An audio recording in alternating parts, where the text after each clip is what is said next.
other day, and that's because of what we can see, pretty hot temperatures. When we get into the heat index is going to be pushing 95 to 100 degrees, and the conversation we want to have is, hey, we know kids are back in school, and that means there's going to be all kinds of practices: football, softball, baseball, track, even kids that are in marching band. Let's not forget about all kinds of extracurricular activities that are taking place outside, and there's going to be certain things you need to watch for, certain things you can do to make sure the kids and the practices are going off safe. And hey, we get it. We've all seen this, and we know what warm weather in Northeast Ohio is like, but it doesn't hurt to hear from a doctor before we get into this next stretch of really hot weather with our kids outside. So with that in mind, we're going to bring in Dr. Jeffrey Luke. He specializes in emergency room medicine as well as EMS. Dr. Luke, how are you today? Thanks for joining us. Oh, it's a pleasure to be with you this afternoon. You know, this is such an important conversation to be having now. Let's make sure this is in the front of our heads now as we go through this next week of pretty hot temperatures. You work in the ER, you see this. As a parent is sending their kids to football practice, sending their kid to marching band practice, what do you want them to know? What should they be looking for? I think heat illness will take various forms. You can have minor heat illnesses up to the major ones, the serious ones, the life-threatening ones, such as heat stroke. But I think dehydration is going to be of the utmost importance. Thirst is usually a late indicator of dehydration. So sometimes if you feel the sense of thirst, you're ready behind the eight ball, so to speak. So pre-hydration would be extremely important, especially hydration during the strenuous activity that the students are participating in. And let's make sure we're getting this right. Drinking a pop is probably not the greatest form of hydration. What about sports drinks, Gatorade? Should my kid be filling up on those? Or do we need to stick to the basic water? I think water is important, but sometimes if you drink so much water, you can dilute the sodium in your body. So I would think that there is definitely some benefit to having electrolyte-containing substances. So those sports drinks are definitely advisable. So that it's not just water. Water is important because it will hydrate the body as one of the best solutions to do so. But having some electrolyte-containing substances such as the Powerade, Gatorade, sports drinks is recommended as well. You know, I'm looking over this heat-related illnesses according to the CDC, and it's a chart that I've given every parent access to in our story, talking about what to look for and what to do. Doctor, let's perhaps start with heat stroke. Why is heat stroke the most serious, and what are some of the warning signs? Yeah, so heat stroke is probably the most serious emergency out there when it comes to heat-related illnesses because it's essentially the body's inability to compensate for the heat stress, right? You're losing the ability to compensate for it. And so you have a limited amount of time to cool the body down before there's some neurological effects that take effect down the road. So one of the main indicators is heat illness with mental status changes. I think the mental status changes is that key factor to determine whether someone's in heat stroke or not. Maybe expand on that a little bit more for us. What do you mean by mental health changes? What should we be looking for? The football players out there, he knows the playbook inside and out, but explain for us, what are we talking about when it gets to that level of, uh-oh, we really need to get some help here?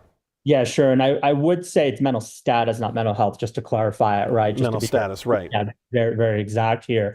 But I think confusion, disorientation, even minor symptoms like dizziness, lightheadedness, that could be dehydration as well. But I think it's really the confusion, the disorientation, them not acting correctly.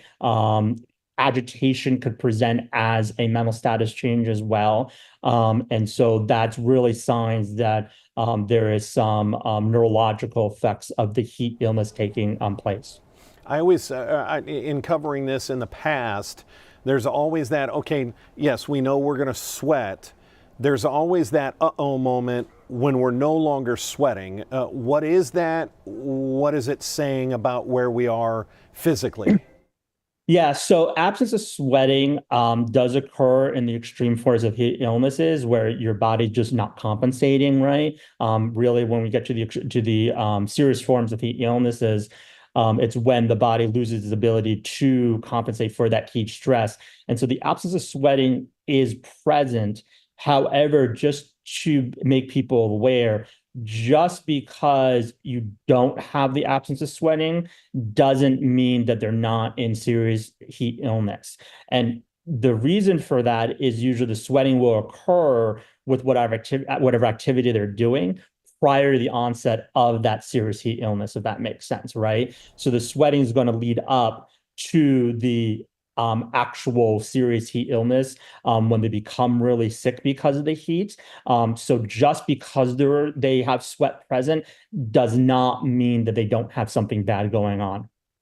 Doctor, it's always unfortunate when we hear, I'm off the top of my head, I can't recall a headline yet this year, but we've seen headlines in the past, especially young men who are out there in football practice, where a young man, whether it's practice or a game, will unfortunately succumb and die from heat-related illnesses.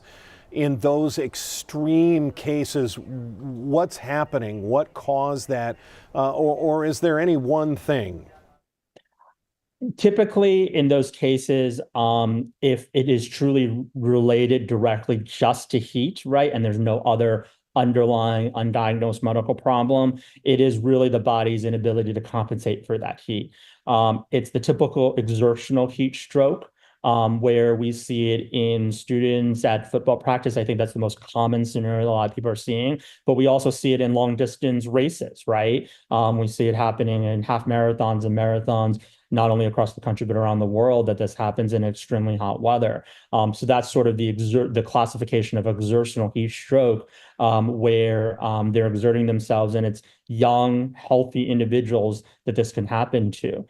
So we have to be aware of this, both coaches and medical professionals that are on the sidelines to identify patients and students who are suffering from this condition, and then making sure that they get cooled down immediately to minimize the risk of neurological effects from the condition that might occur.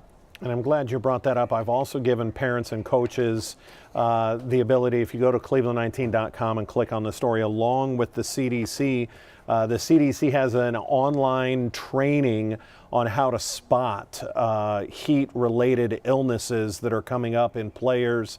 I think that would help a lot. Coaches, staff, just going through that real quickly, and so that it is top of mind. We're speaking with Dr. Jeffrey Luke. He's with emergency room medicine at University Hospitals. Doctor, we'd like to give the final word to our guests here. We're heading into a stretch of pretty warm days, coming off what was really some cold, cool weather, and we can't let that fool us or really mask what's going to happen over the next week. You get the final word here. Yeah, I would just have River Run be careful, be cautious out there. I would just also have a word of caution. It's just not the exertional heat stroke we would be concerned about. It's the classic heat stroke for your neighbors who are elderly or disabled, particularly who may not have air conditioning in their households, right? Where basically during the heat wave, they may have more of a gradual onset than an acute onset, like your athletes. So heat stroke can take various forms out there. So I think just we all have to be aware of it and look out for one another. Excellent. Dr. Luke, thank you very much for the time. We appreciate it. You're welcome. All right, take care. Again, just something that we know that we're all from Northeast Ohio and we've seen heat before.